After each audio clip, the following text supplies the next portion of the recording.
Hoy viernes 25 de enero en Interfaz, conoce la cartilla moral que presentó la nueva administración del gobierno federal, una nueva versión de la realizada en 1944.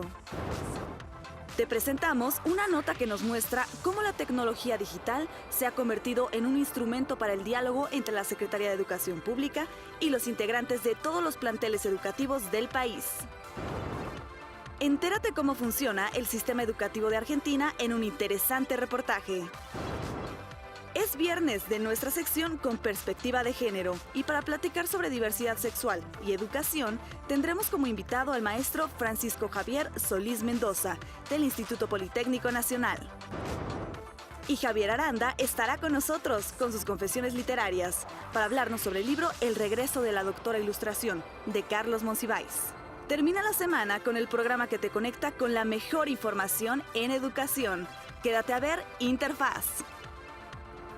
Hola, ¿qué tal amigos y amigas de Interfaz? Muy buenos días, es un gusto saludarlos este viernes 25 de enero del 2018, iniciando pues este emotivo programa, después de haber escuchado las palabras del secretario de Educación Pública Esteban Moctezuma Barragán, pues sin duda alguna con una interesante llamado y una nueva metodología, una nueva estructura, un nuevo formato de comunicación con los maestros, con todo el magisterio del país. Estaremos platicando de eso. Antes, saludo con mucho gusto a mi queridísima compañera Ana Cristina Olvera. Ana Cris, muy buenos días, es un placer saludarte. Muy buenos días, Omar. Siempre es un gusto darle la bienvenida a todos los amigos y amigas de la Agencia Informativa de Educación de México a este programa que es su interfaz con el mundo de la educación, del conocimiento de la ciencia, la tecnología, el arte y la cultura. Y bueno, platicar de los temas más relevantes. Ya escuchamos las palabras del secretario Esteban Moctezuma Barragán y cómo va a existir un diálogo abierto a través de estas plataformas, de las multiplataformas para poder estar al día con lo que sucede con los maestros en cada aula de todos los rincones de nuestro país. Les damos la bienvenida a este programa, a esta emisión de viernes y también saludamos a Griselda Yebra.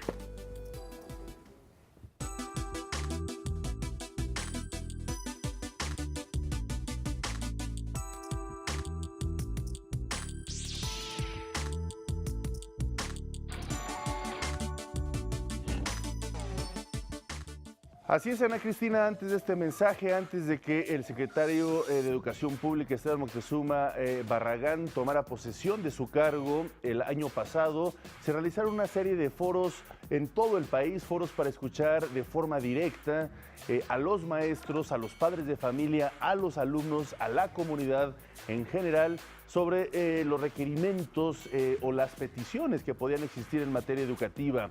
Fue un diálogo muy intenso, fue una actividad muy compleja en lo que significaba prácticamente diariamente un viaje a distintos puntos de la República y sin duda alguna de ahí se obtuvieron muchísimas solicitudes, peticiones y una forma de analizar el complejo aparato de lo que es nuestra educación en México y por supuesto la valoración central del magisterio. Por eso se va a trabajar de forma muy cercana, un diálogo abierto, un diálogo directo con todos los maestros del país en estos modelos que ya dijo el secretario de Educación Pública. Pero vamos a conocer más de cerca qué son los consejos técnicos escolares. Una vez al mes, profesores, directivos, personal administrativo y supervisores de todas las escuelas de educación básica en el país se reúnen en los consejos técnicos escolares para proponer y ejecutar decisiones comunes que atiendan problemáticas, logros académicos y necesidades pedagógicas de los estudiantes. A partir de hoy, la dinámica de las reuniones tendrán un nuevo componente. El secretario de Educación Pública, Esteban Moctezuma Barragán, sostendrá un diálogo a través de la señal de televisión educativa y de la red EduSat con los integrantes de las 235,000 escuelas en el territorio nacional. Ahora vamos a estar siempre dialogando para mejorar. Y este diálogo, que es el segundo hallazgo, va a impactar en la actitud a las maestras, a los maestros, quienes sabrán que están respaldados, quienes por ello se sentirán motivados y sobre todo se van a sentir comprometidos para mejorar su desempeño en beneficio de la educación pública. Los consejos técnicos escolares son reuniones entre profesores, directivos y supervisores de planteles de preescolar, primaria y secundaria que realizan el último viernes de cada mes, enfocados a erradicar el rezago educativo, impulsar la lectura, la escritura y las matemáticas. En ellos se integran propuestas en las que se involucran todos los miembros de la estructura escolar para su ejecución y la obtención de resultados. Se trata de encuentros en los que los profesores comparten estrategias, materiales e incluso lecturas que se ponen en práctica para beneficio de las escuelas. Entablar un diálogo es muy importante para que la educación sea encaminada a un bien común, que es los aprendizajes en nuestros alumnos. En los diálogos que el titular de la SEP entablará con los actores de la educación, se abordarán distintos temas enfocados en las inquietudes de los profesores en su labor diaria en las aulas, así como de la tarea administrativa escolar. La autonomía curricular, que también fue uno de los temas que más se hizo presente en los foros sobre el Acuerdo Educativo Nacional. Capacitación y profesionalización docente. Estímulos. Evaluación tanto a alumnos como a profesores. Infraestructura y servicios en las escuelas. Libros de texto, planes y programas y presupuesto, procesos administrativos, participación de los padres de familia. Este nuevo mecanismo de comunicación permite escuchar de manera directa las opiniones y necesidades del magisterio, un ejercicio que los profesores reconocen como positivo. Ser escuchado y que realmente haya una respuesta y retroalimentación de acuerdo a las problemáticas que presentamos nosotros los docentes en el aula. Este ejercicio incluye la posibilidad de que el magisterio, directivos y supervisores de zona hagan llegar sus aportaciones a la Secretaría de Educación Pública a través de una plataforma digital en la que puedan subir información, incluyendo fotografías y videos. En ella se contempla que las participaciones se clasifiquen por subsistema y nivel. Además de esta nueva herramienta de comunicación, los consejos técnicos escolares seguirán tomando en cuenta las fichas para el trabajo. Pues así se inicia este diálogo con los consejos técnicos escolares y les estaremos dando seguimiento. Así es, Ana Cristina. Vamos a hacer una pausa, regresamos con más. Esto es Interfaz.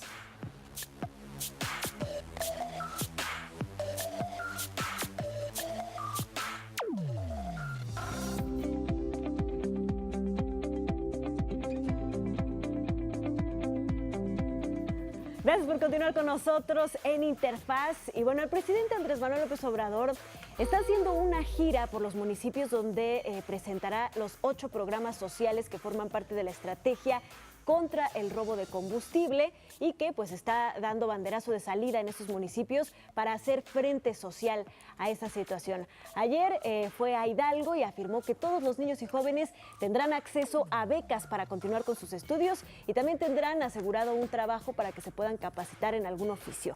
Nuestro compañero Axel Meneses nos tiene la información.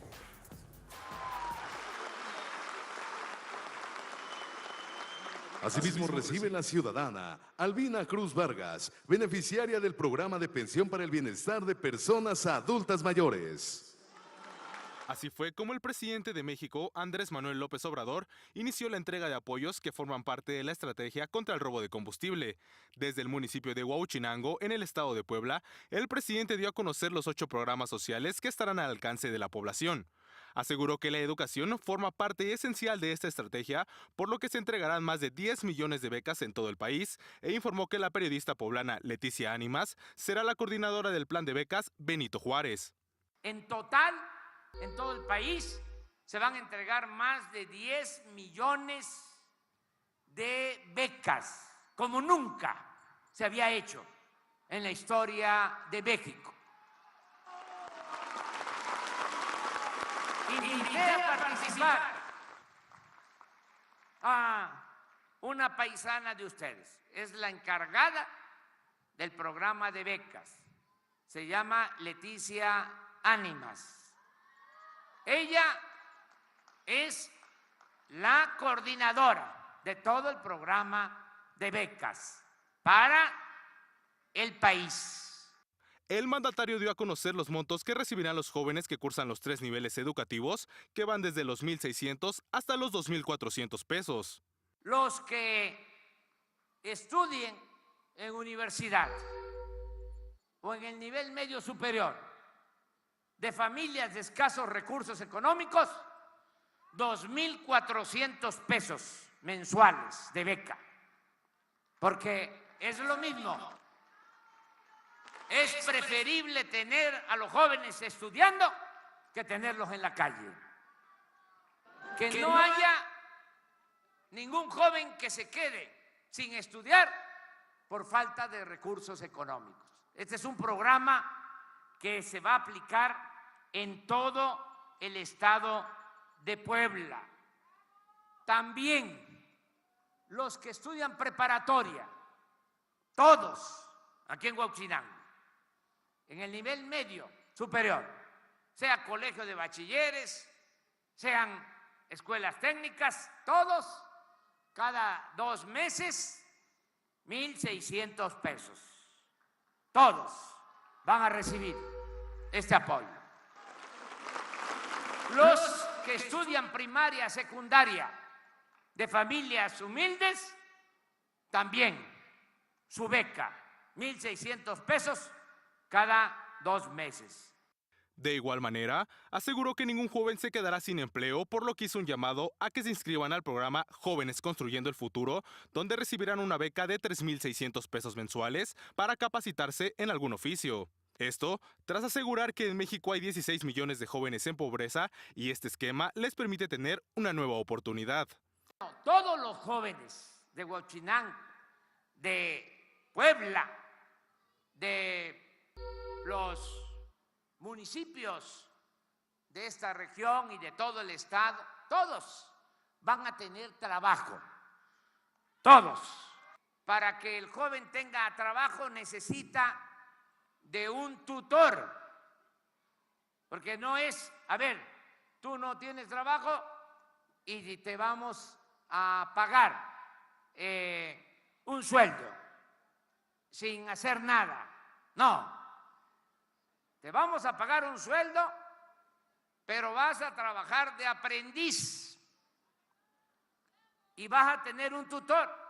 Si hay un maestro mecánico, un maestro carpintero, un maestro electricista que conoce a jóvenes que no tienen empleo y que está dispuesto a ayudar para enseñarlos, que está dispuesto a ser su tutor, los contrata a 1, a 2, a 3, a 5, a todos los que no tengan trabajo y les enseña.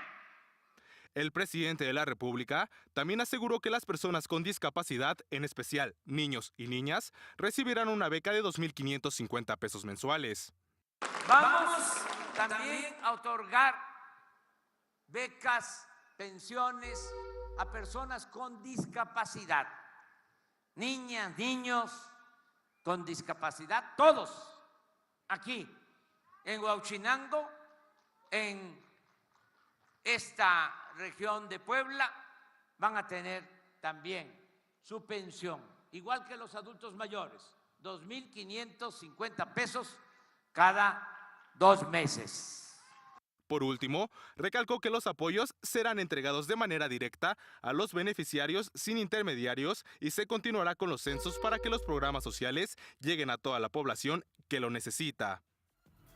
Creo que es importante, Ana Cristina, entender estos mensajes porque son mensajes que nos obligan a entender la importancia de la educación. El presidente Andrés Manuel mencionaba muy claro ese trabajo conjunto entre tutor y aprendiz, ¿no? Obviamente por medio de este maestro especialista en algún tipo de oficio o actividad, lo cual pues sintetiza lo que siempre queremos decir en la Agencia Informativa de Educación de México, que la educación es un factor de cambio. Así es, Omar, y bueno, ayer platicábamos con un funcionario de la UNESCO en el Día Internacional de la Educación, el primero de la historia, y nos decía que pues lo que busca también esta organización internacional es que la educación sea un proceso a lo largo de toda la vida, ¿no? Y claro, bueno, aquí es donde se pone el énfasis de pues cómo tenemos que estar todo el tiempo esforzándonos por aprender e insertarnos a los sitios productivos que nos interesan, ¿no? Y esta es una buena oportunidad, este programa, además de los otros que tendrán apoyo para los estudiantes. Un Estado que ofrece educación y la asegura y la motiva y la promueve, además con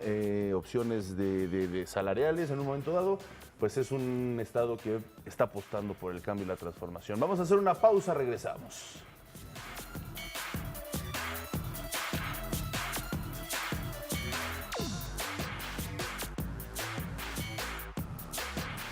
Y en el panorama educativo iberoamericano vamos a conocer cómo se conforma el sistema educativo argentino, un sistema nacionalista que busca profundizar el ejercicio de la ciudadanía democrática, respetar los derechos humanos y libertades fundamentales, además de fortalecer el desarrollo económico y social de la nación.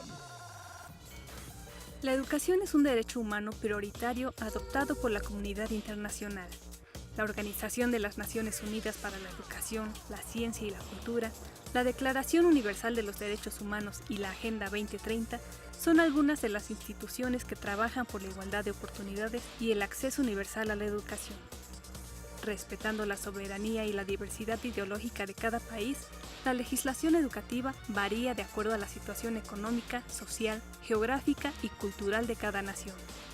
En el caso de Argentina, la formación académica es regulada por la Ley de Educación Nacional, que establece en el artículo 3 como prioridad nacional. Se constituye en política de Estado con la finalidad de construir una sociedad justa, reafirmar la soberanía e identidad nacional, profundizar el ejercicio de la ciudadanía democrática, respetar los derechos humanos y libertades fundamentales y fortalecer el desarrollo económico-social de la nación. El artículo 17 de la Ley 26.206 establece la estructura del sistema educativo nacional, que comprende 4 niveles y 8 modalidades. La educación inicial tiene una duración de 2 años para menores entre 4 y 5 años. De primaria son 6 años y se cursa en una edad de 6 a 12. La secundaria también dura 6 años y el rango de edad va de los 13 a los 19 años de edad. Y el nivel terciario o superior, donde en los últimos 3 años incluye las distintas tendencias orientativas afines a las carreras de nivel superior, entre las que los alumnos pueden elegir. La educación universitaria se divide en 3 opciones. La diplomatura, que son las carreras técnicas o de docencia que duran entre 2 y 3 años. En el grado se encuentran las licenciaturas que acreditan la experiencia en investigación o los títulos de ejercicio profesional para ser médico, arquitecto o abogado. Por último, se encuentran los posgrados, ya sean maestrías o doctorados. Y las modalidades, que tienen el propósito de garantizar la igualdad en el derecho de la educación.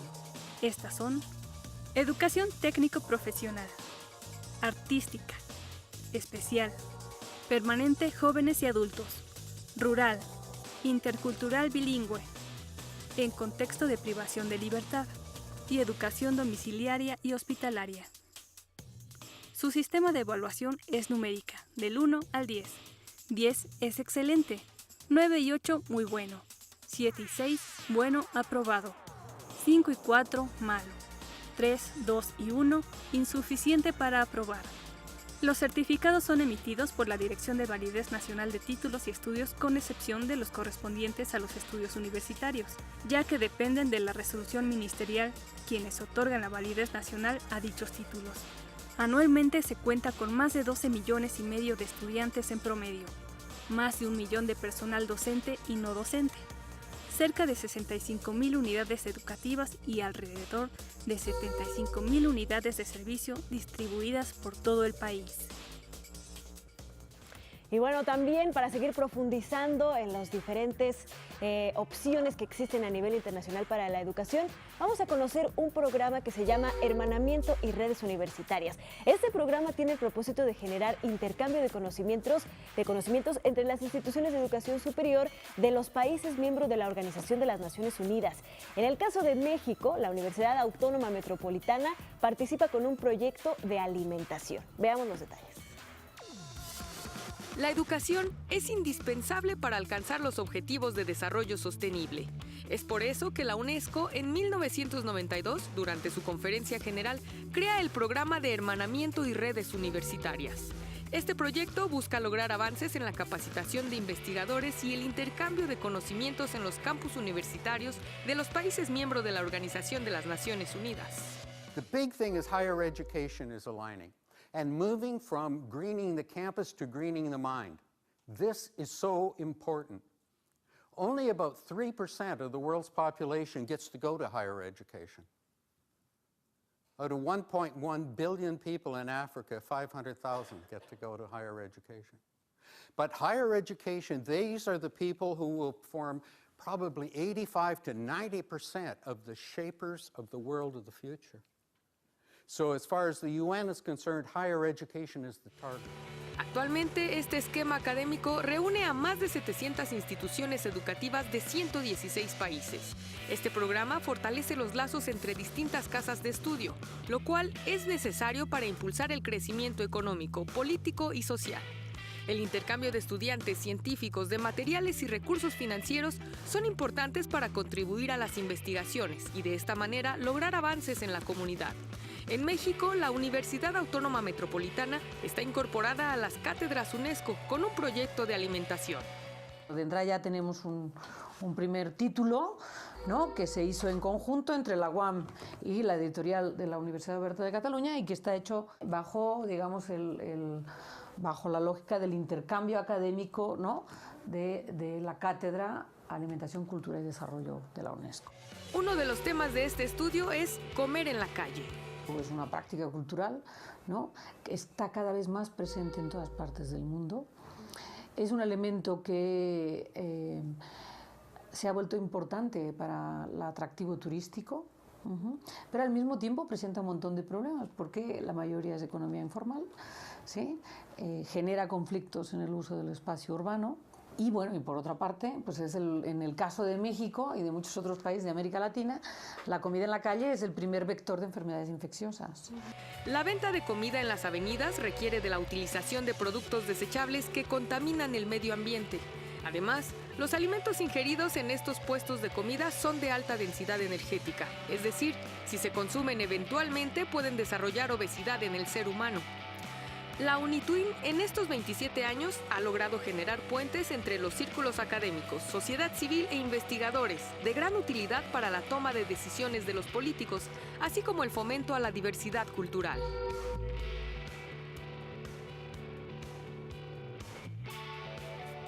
Bueno, pues ahí está esta interesante propuesta, Ana Cristina. ¿Cómo la ves? Así es. Pues muy interesante porque la educación superior, las instituciones de educación superior son algunas de las instituciones que generan mayor cantidad de conocimiento, desarrollos científicos y que compartan experiencias es fundamental no solamente para la integración de regiones, sino también para el avance en el conocimiento en general. Así que este programa de UNITWIN que propone la UNESCO seguramente que va a fortalecer mucho ese aspecto. Así es, Ana Cristina, como vemos la educación, pues en todos los círculos, tanto nacionales como internacionales, así que hay que aprovechar también estos espacios sin comprender lo que se está moviendo en las diversas instituciones educativas y de otra índole en el planeta. Vamos a una breve pausa, regresamos, esto es Interfaz.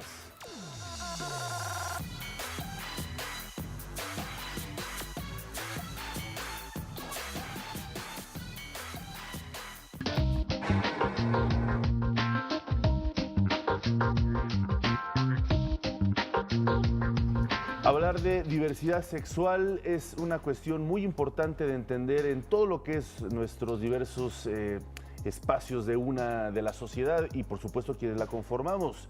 No obstante, un trabajo de ellos puede ser en la familia, lo cual es importantísimo, el diálogo con los jóvenes, el diálogo en general de lo que es la perspectiva de género, pero también el trabajo que se hace en las universidades es fundamental. Por ello tenemos esta mañana, nos acompaña en el estudio el maestro Francisco Javier Solís Mendoza, él es colaborador del Departamento de Investigación de la Unidad Politécnica de Gestión con Perspectiva de Género.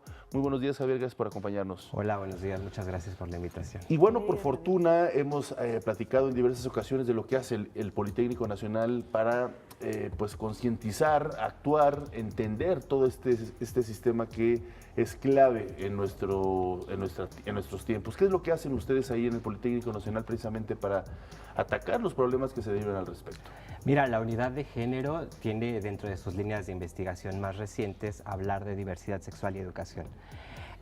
Como una institución de educación superior pública, estamos comprometidos en impulsar una cultura del respeto e inclusión de la diversidad en todos sus ámbitos. Cuando hablamos de diversidad sexual en estos espacios nos enfrentamos a un reto tremendo porque las encuestas nacionales, por ejemplo la de Juventudes y Discriminación LGBT de 2016, nos va a decir que las encuestadas afirman que el espacio donde se sienten más inseguros los jóvenes LGBT después de la calle son las escuelas.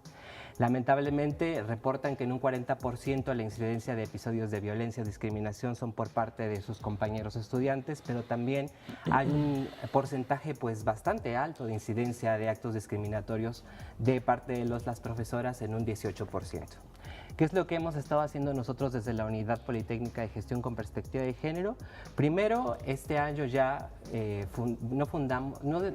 pero hemos impulsado ya a nivel institucional el registro ante la Secretaría de Investigación de una pesquisa que nos lleve a realizar una serie de estrategias que impulsen el reconocimiento de la diversidad sexual en nuestro instituto. Y como una primera experiencia ya a nivel institucional, el año pasado realizamos lo que fue la primera Feria Politécnica por la Diversidad Sexual, donde contamos ya con una serie de invitados como organizaciones de la sociedad civil. Hicimos actividades lúdicas, stands informativos y afortunadamente la respuesta de las estudiantes, las profesoras del instituto fue bastante bien acogida, ¿no? Tuvimos participantes también de un concurso de carteles por la inclusión de la diversidad sexual, donde hubo premios en efectivo, las estudiantes participaron con mucho ahínco y fue una experiencia muy grata. Esperamos que este año se repita este evento para la fecha ahora en mayo, en el marco del 17 de mayo, que será cuando conmemoramos el Día Internacional de Lucha contra la Homo, Lesbo, Bitransfobia. Y pues también algo que queremos desarrollar este año en el instituto es una guía de buenas prácticas para impulsar la cultura de respeto e inclusión en los espacios laborales. Porque las instituciones de educación superior no solo tenemos una tarea que es con las nuevas generaciones de profesionistas y que está conformado por los jóvenes y el estudiantado, sino también tenemos que poner como un ojo bien crítico con nuestros colaboradores porque no estamos exentos de prejuicios. Claro, sí, sí. Javier, y es que es muy interesante y muy importante el debate que se está dando en este aspecto a nivel mundial. Y sobre todo también en la educación, ¿no? Se están abriendo los temas para la discusión, para empezar a generar ambientes más propicios y más tolerantes de la diversidad sexual, tanto de las preferencias como los géneros no binarios. Me viene a la mente este ejemplo me parece que es la Universidad Iberoamericana, que puso un baño mixto donde no se separa por géneros. En este aspecto yo te quisiera preguntar desde el Instituto Politécnico Nacional, ¿cuáles son estas acciones que se pueden aplicar concretamente para que los chicos vayan concientizando y abriendo sus mentes al respecto? Es muy importante el ejemplo que colocas en torno al Ibero porque hay que situar que el contexto sí es particularmente distinto en el IPN.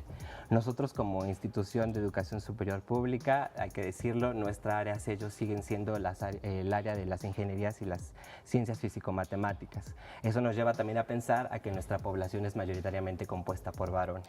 Claro. Entonces comprendemos que si revisamos las estadísticas, por ejemplo, a nivel nacional, hay un dato que me sorprende todavía a mí mucho, que dice la ENADIS, la Encuesta Nacional de Discriminación de 2016, cuyos resultados salieron apenas el año pasado, por ejemplo. Dice que el 46% de los hombres encuestados afirmó que estaría en desacuerdo si su hijo o su hija se casara con una persona de su mismo sexo. Las mujeres respondieron que también estarían en desacuerdo en un 40%. Entonces, a pesar de todos los instrumentos legales con los que contamos y con las acciones de sensibilización que poco a poco hemos generando desde los círculos feministas y desde el activismo LGBT, hemos dado cuenta que los prejuicios persisten. Nosotros en el IPN, con esta pues argamasa masculina y con esta institución que está bien anquilosada en valores tradicionales, pues estamos comenzando con pequeñas acciones de sensibilización, de formación con los docentes, de difusión con el estudiantado, de formación con las trabajadoras. Estamos apenas en un primer nivel de difusión y sensibilización. Esperemos que así como nos pudimos constituir como unidad de género posteriormente, el eje de diversidad sexual sea algo importantísimo dentro de la cultura de respeto e inclusión en el IPN, pero pianito y estamos comenzando. Claro, es un importante esfuerzo que se hace, sobre todo que forman parte de una institución de las más importantes de México, muy valorada, muy representativa. Ahora, ¿cómo ustedes, tú como representante de este departamento de investigación, cómo conllevas el diálogo y las acciones ya con la institución del Politécnico, con las otras, pues desde las diversas direcciones de carreras, las mismas autoridades del Politécnico? ¿Cómo es esta coordinación? Es interesante la estrategia que se impulsa desde la unidad de género. La unidad de género tiene dos subdirecciones, la subdirección de investigación y evaluación y la subdirección de transversalidad institucional. En la subdirección de investigación, como su nombre lo dice, trabajamos por la generación de conocimientos, por la evaluación de los proyectos a nivel institucional, y transversalidad institucional es como las manos, ¿no? Las manos de la unidad. De ellos, ellas son quienes coordinan a las redes de género. Las redes de género son los grupos que están en cada una de las unidades académicas del instituto, tanto escolares como administrativas, compuestas por profesores, por estudiantes, por trabajadores, trabajadoras, y lo que hacemos es tratar de coordinar las acciones entre lo que, por decirlo así, la unidad de género es el cerebro, las redes de género son las que llevan las manos al agua. Pues queda claro que hacen un muy buen esfuerzo en ese sentido de coordinación. Así es, maestro. Francisco Javier Solís Mendoza, colaborador del Departamento de Investigación de esta Unidad Politécnica de Gestión de Perspectiva de Género del Politécnico. Muchas gracias. Te esperamos pronto para seguir platicando estos temas. Gracias. Excelente. Una breve pausa y regresamos con más en Interfaz.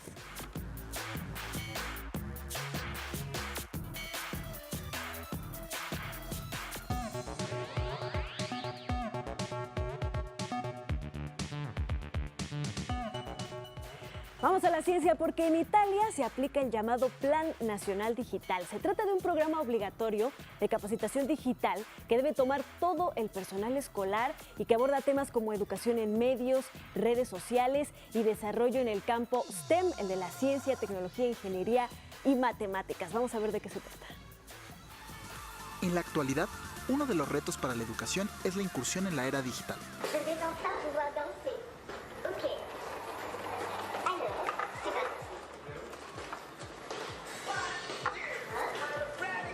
Las nuevas herramientas tecnológicas se introducen poco a poco en la enseñanza mundial de maneras cada vez más innovadoras.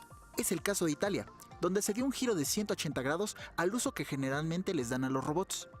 En el Instituto Estatal Toscanini, al noreste de Milán, niños de 10 años organizaron una obra escolar que fue interpretada por estos mecanismos. Los pequeños fueron los directores, guionistas, escenógrafos y diseñadores del vestuario de la obra. Una vez que fue escrita la historia, la profesora Ángela Bravo se dispuso a programar a los androides a través de una interfaz que maneja su rostro y permite agregarle diálogos, sin la necesidad de que los niños utilicen códigos de programación. Esta iniciativa es parte de un intento por montar una ola de innovación que incluye a la robótica en la educación, que el sistema escolar italiano comenzó en 2015. Se trata del nuevo Plan Digital Nacional, en el que el Ministerio de Educación capacita al personal para guiar a los alumnos con las herramientas tecnológicas y también distribuye fondos adicionales para proyectos tecnológicos.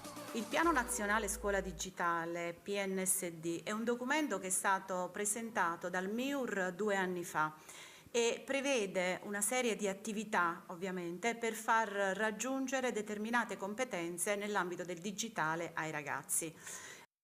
Este plan introduce 25 cursos obligatorios de capacitación digital que debe tomar todo el personal escolar, desde los mismos docentes hasta el personal administrativo. Entre los temas que se abordan están los derechos de propiedad intelectual, educación en medios, redes sociales, desarrollo en el campo STEM, que abarca a su vez robótica, Internet de las Cosas e impresión 3D. La duración de los cursos va desde 36 hasta 18 horas según el rol que tenga el personal. El objetivo del proyecto también es fomentar la integración y la interacción entre varias escuelas por medio de proyectos innovadores en tecnología, que son propuestas por las mismas instituciones, para después ser apoyadas e implementadas con la ayuda del Ministerio de Educación de Italia. La incorporación de las herramientas tecnológicas en el sistema escolar europeo es parte del reconocimiento de las telecomunicaciones como el principal sistema de las naciones modernas y del que se espera para 2020 aumente su presencia. Y el Instituto Politécnico Nacional inauguró el Laboratorio Nacional de Ciencia, Tecnología y Gestión Integrada del Agua, único en su tipo en nuestro país. Vamos a conocer cuál será esta interesantísima labor. Con el objetivo de impulsar estrategias que contribuyan al cuidado del agua, el Instituto Politécnico Nacional inauguró el Laboratorio Nacional de Ciencia, Tecnología y Gestión Integrada del Agua. En este centro, único en su tipo en México, especialistas desarrollarán investigaciones y proyectos para resolver problemas específicos del vital líquido en las diversas regiones del país. La responsable técnica del laboratorio, Carolina Leiva Insunza, indicó que su principal función será trabajar en la remoción de contaminantes emergentes y la eliminación de residuos orgánicos e inorgánicos del agua de consumo humano. Es un proyecto con iniciativa de Politécnico con CONACYT para crear, junto con el programa de Laboratorios Nacionales de CONACYT, una institución que sea específica o especializada, mejor dicho, en temas referentes al agua. Esto quiere decir que en el Laboratorio del Agua no solamente estamos tratando de ver aspectos tecnológicos del agua, que bueno, es nuestra especialidad, desarrollar tecnologías para remoción de contaminantes inorgánicos, orgánicos, de agua de consumo humano, de aguas residuales, etcétera, sino que también, como lo dice su nombre, es desarrollar también proyectos de gestión, porque un punto muy importante pues, es la gestión del recurso hídrico, ¿no? que tanto hace falta aquí en nuestro país. Por su parte, el secretario de Investigación y Posgrado del Politécnico, Juan Silvestre Aranda Barradas, indicó que los desarrollos tecnológicos tienen que convertirse en instrumentos para la solución de la problemática en torno al recurso hídrico. El agua es un gran problema, tenemos un gran problema con el agua. Lo mismo a lo largo del territorio nacional. Es preocupante ver no solamente temáticas de disponibilidad, de contaminación, sino inclusive de la correlación de esto con la salud pública de las diferentes comunidades en los diferentes estados del país. De manera que el esfuerzo que hacen los gobiernos en los 3 niveles, la actual administración del gobierno federal, que busca hacer llegar los resultados de la ciencia y del desarrollo científico a las poblaciones, convertirnos en verdaderos instrumentos de solución a los males que aquejan a las poblaciones en donde se están presentando. Es una misión, un propósito loable y que en el día de hoy empezamos a ver materializado y seguramente vamos a tener muchos resultados de los cuales hablar por la inauguración, por la instalación de este laboratorio. Aranda Barradas agregó que en el laboratorio se fomentará la creación de sistemas y metodologías que reduzcan la dependencia de tecnologías extranjeras con soluciones específicas para alcanzar la meta de cobertura universal y reducción de impactos al medio ambiente. El laboratorio será operado por el CICATA, Unidad Legaria, y el Centro Interdisciplinario para el Desarrollo Integral Regional, Unidad Durango, ambos pertenecientes al Politécnico Nacional. Sin duda alguna, el reto de hacer una mejor utilización del agua en el mundo es uno de los más grandes que enfrenta la humanidad en este siglo XXI, así que la investigación es clave para lograr pasar este reto. Ojalá que nunca lleguemos a estar lo que ya muchos visualizan, la guerra por el agua, la escasez del agua, que ya la hay en muchos lugares del mundo, lamentablemente, pero que sin este tipo de esfuerzos podríamos o llegar mucho más rápido a este tipo de problemáticas serias, reales, que impacten en mayores proporciones de tierra y por supuesto de personas, pero que gracias a este tipo de posibilidades pues podemos revertir todavía estos fenómenos, ¿no? Y tiene que ver con muchas cuestiones integrales, desde el cambio climático, la acción del hombre, el consumo individual, en fin, es integral. Así es, lo importante es que se tiene que generar un cambio general de conciencia en cuanto al manejo del agua, en cuanto a su utilización y ser conscientes de que pues no es un recurso inagotable, sino que tenemos que manejarlo de manera adecuada para que pueda ser suficiente para todos los seres humanos de este planeta y para también los animales y todos los seres vivos que la necesitan también. Así es, Ana Cris. Vamos a hacer una breve pausa, pero regresamos a la parte cultural de Interfaz, no se la pierdan.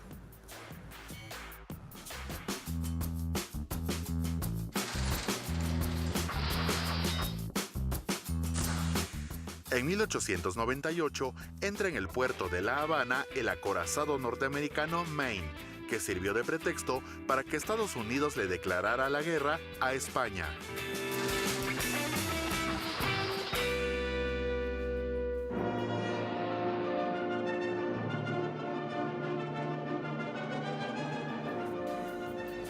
Así es, qué bueno que siguen aquí porque llegamos a la parte cultural de Interfaz.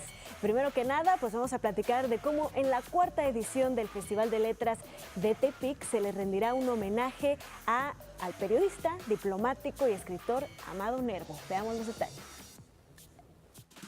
Tepic es cuna de importantes personajes de la historia de México y una ciudad enriquecida por la poesía de autores como Amado Nervo. En este 2019, el Festival de Letras en Tepic honrará al poeta y prosista mexicano perteneciente al movimiento modernista en el marco del centenario de su muerte. Además, esta 4ª edición tiene como objetivo ofrecer un panorama de la literatura contemporánea y despertar el interés y el fomento a la lectura en los más pequeños. El festival es el que inicia el año literario en nuestro país, en el primer puente largo del año.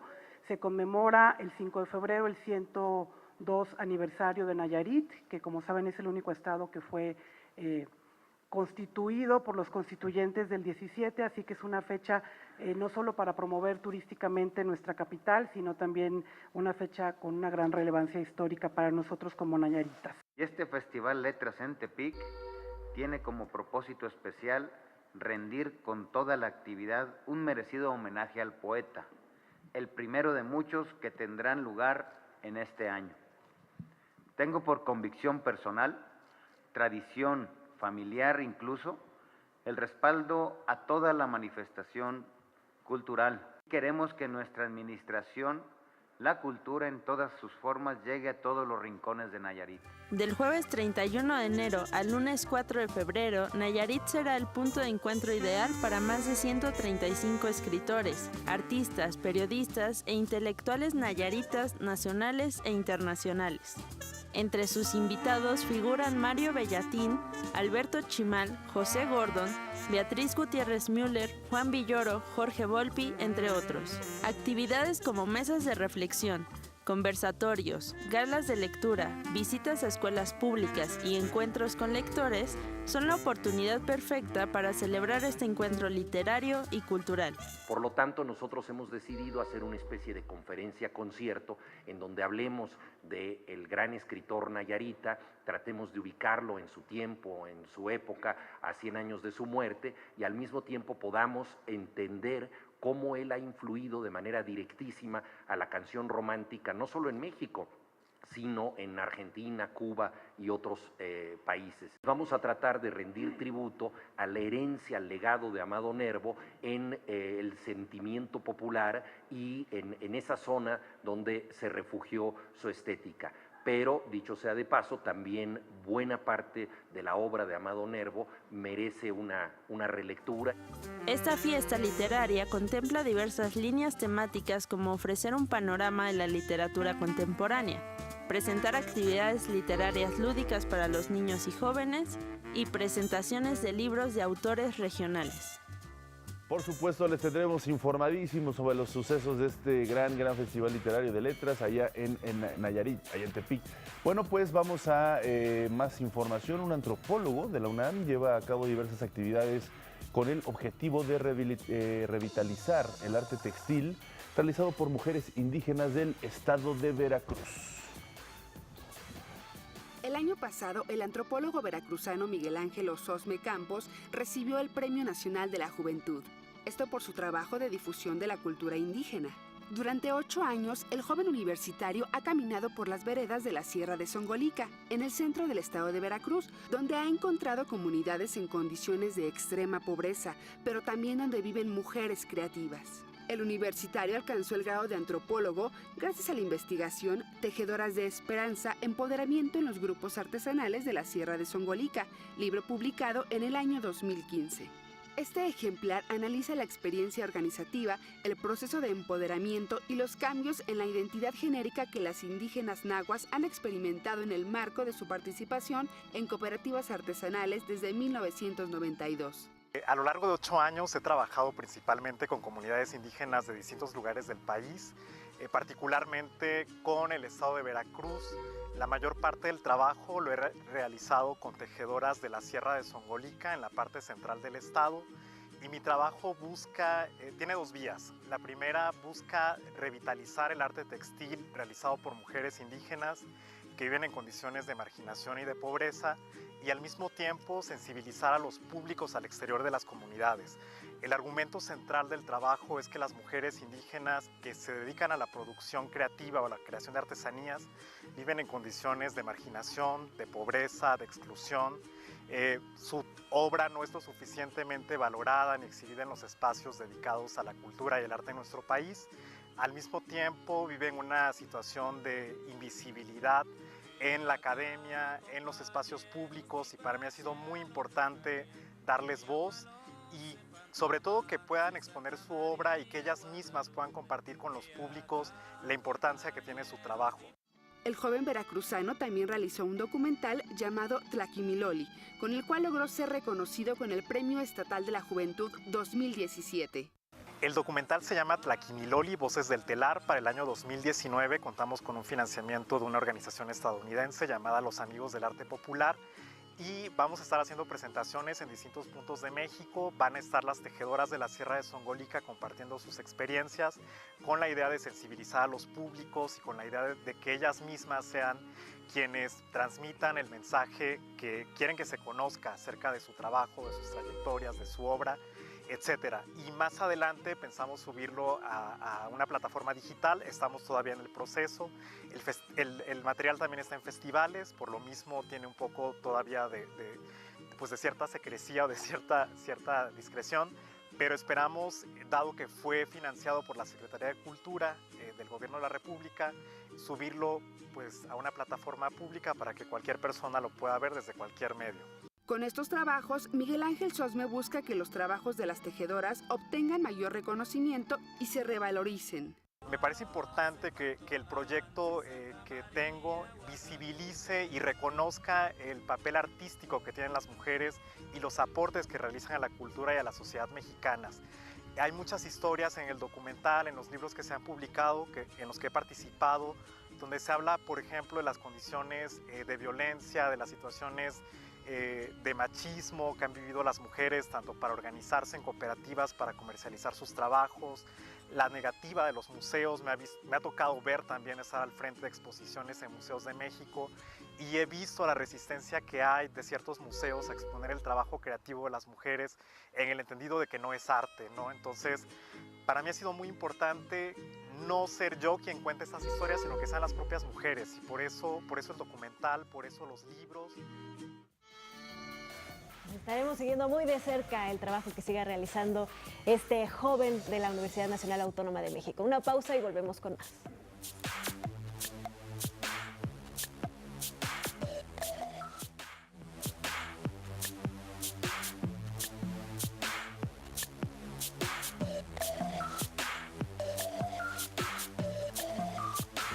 Llegó la hora de las recomendaciones culturales para este fin de semana. Recuerden que si visitan alguno de los espacios que les estamos recomendando, pueden enviarnos sus fotos y comentarios en nuestras redes sociales. Y si tienen también alguna otra recomendación, también háganosla para que la incluyamos en las próximas recomendaciones de la semana. Si no tienes plan para este fin de semana, no te preocupes. Como cada viernes te presentamos una serie de recomendaciones culturales para conocer más sobre el arte de nuestro país.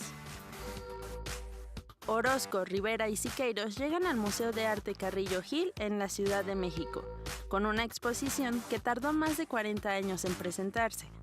La muestra fue diseñada originalmente para exponerse en Santiago de Chile, pero no vio la luz por el golpe militar contra Salvador Allende.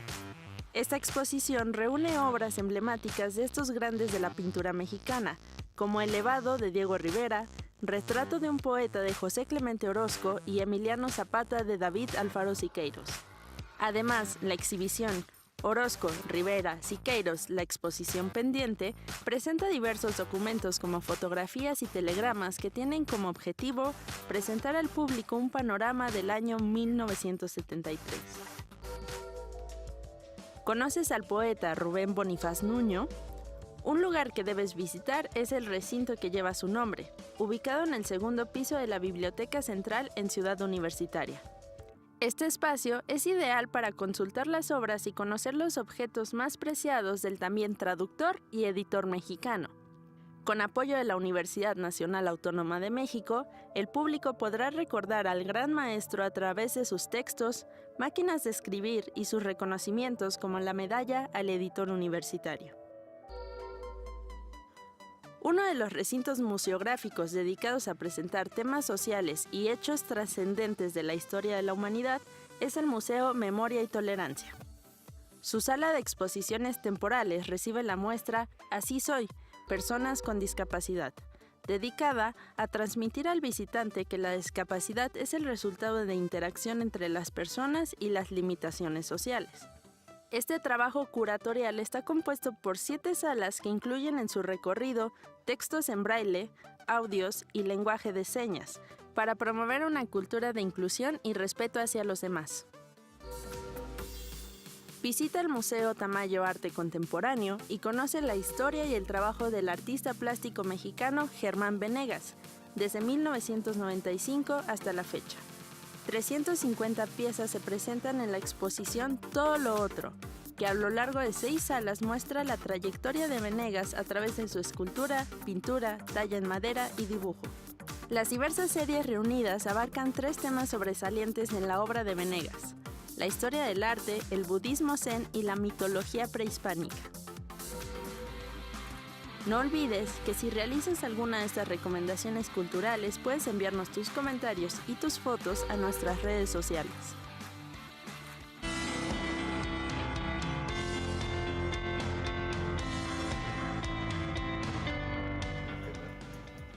Javier Aranda ya se encuentra con nosotros. Es un placer porque hoy vamos a hablar de un libro que se presenta mañana, que tú eres uno de los corresponsables. Normalmente tú presentas obras o libros de otras personas, de otros escritores, de otras tendencias, pero bueno, en este caso pues vas a estar tú siendo uno, yo creo que de los más expertos en el tema de Carlos Monsiváis, de su obra y su persona. ¿Cómo estás? Muy buenos días. Hola, buenos días, Omar. Hola, Ana.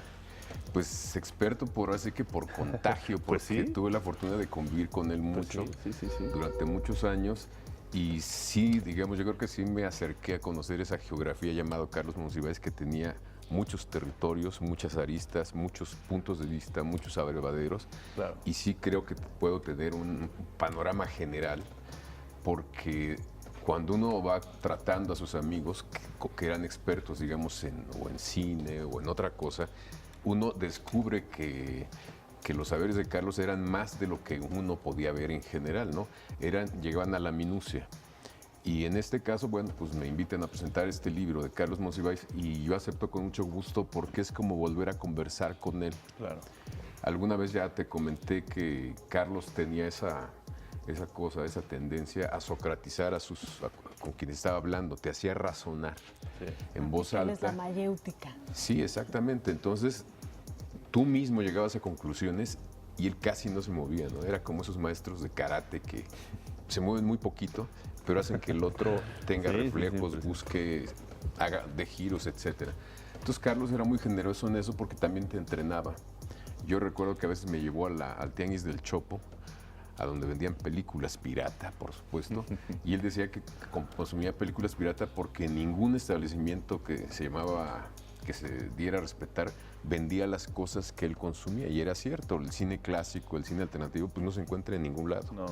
Ahí se encuentra, y lo que hacía Carlos generosamente era escogerme, digamos una vez al mes, 10 o 20 películas, entonces me las iba pasando, y mi tarea era verlas.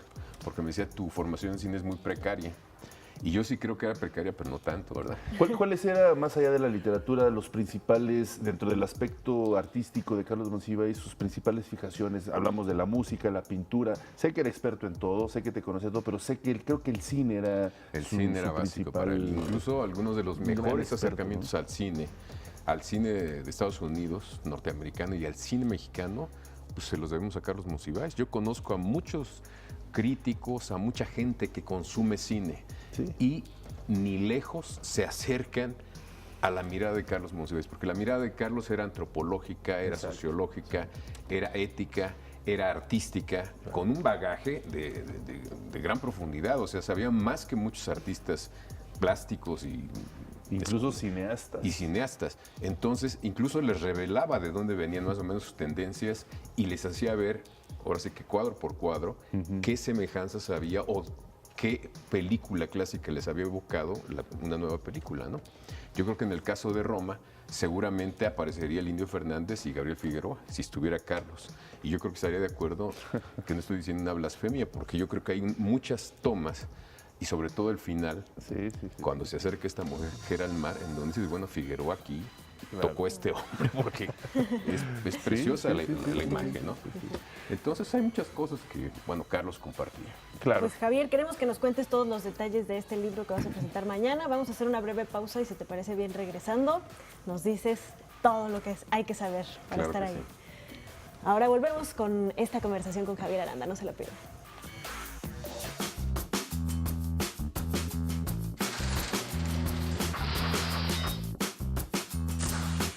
En 1924 se inauguran los primeros Juegos Olímpicos de Invierno.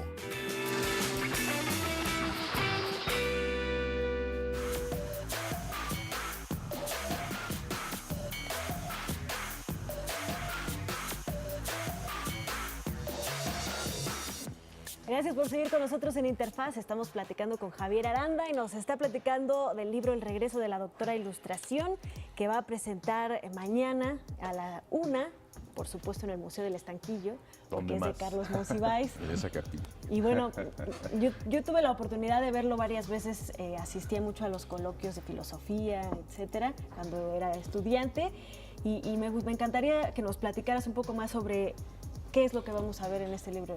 Bueno, este libro es una exhumación de textos que han estado perdidos. Yo creo que hay muchísimo material de Carlos que está en las hemerotecas, esperando el juicio final para que abran, digamos, todas las bóvedas y sus textos vuelvan a recircular, porque publicó mucho. Hay cosas que yo creo que ni la familia se entera muy bien de dónde se encuentra, porque Carlos era un maníaco de escribir, todo el tiempo escribía.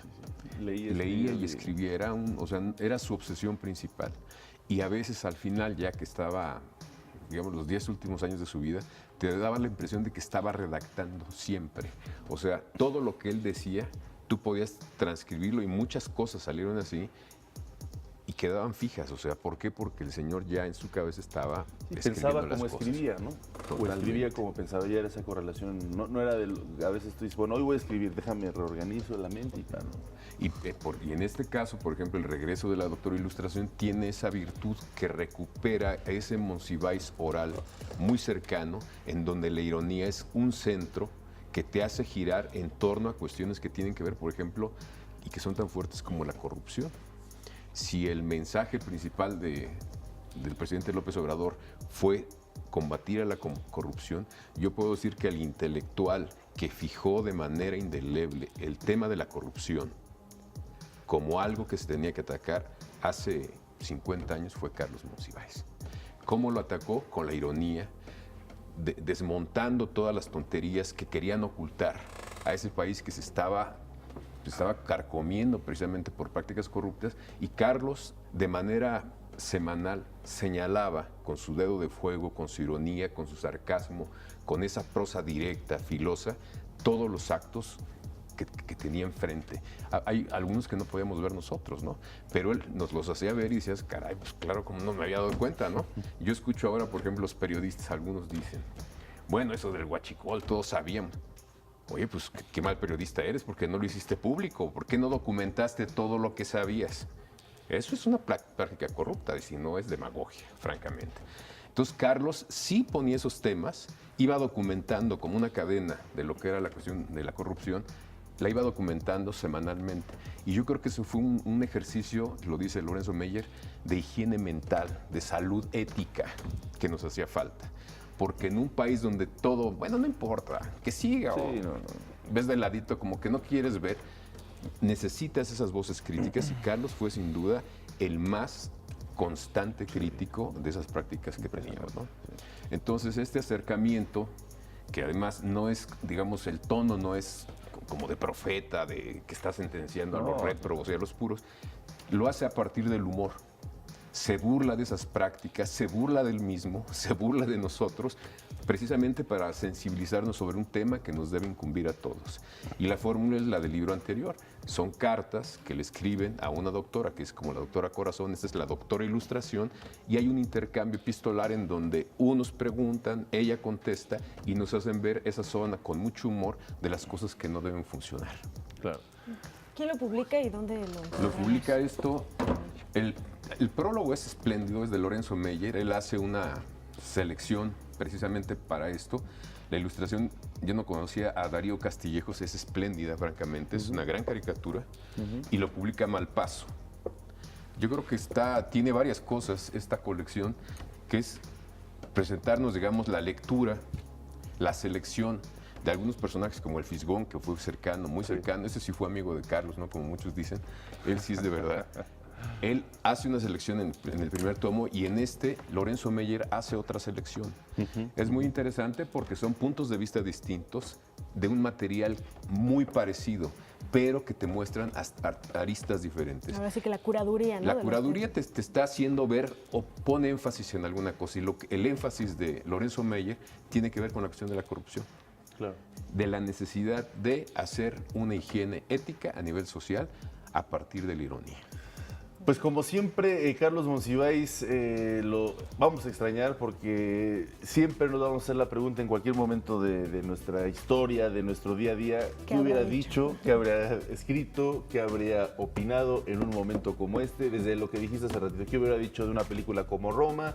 ¿Qué hubiera dicho de un momento de esta transición política, social? ¿Qué hubiera dicho de los medios? En fin, y para ello, para más o menos avesar o poder visualizar qué hubiera dicho, hay que leerlo sin Lo dices estupendamente porque tiene una actualidad increíble, y todos esos ángulos de los que tú estás hablando están en estos textos. Tenemos varios miradores para acercarnos. Pues mañana nos vemos, Javier Aranda, a las 13 horas en el Museo del Estanquillo, en el Centro Histórico, sí, ahí en Madero. Pues muy bien, gracias Javier por traernos este libro, esta presentación mañana, y mientras tanto, gracias Ana Cris. Gracias, nos vemos el lunes. Nos vemos el lunes, pasen un excelente día.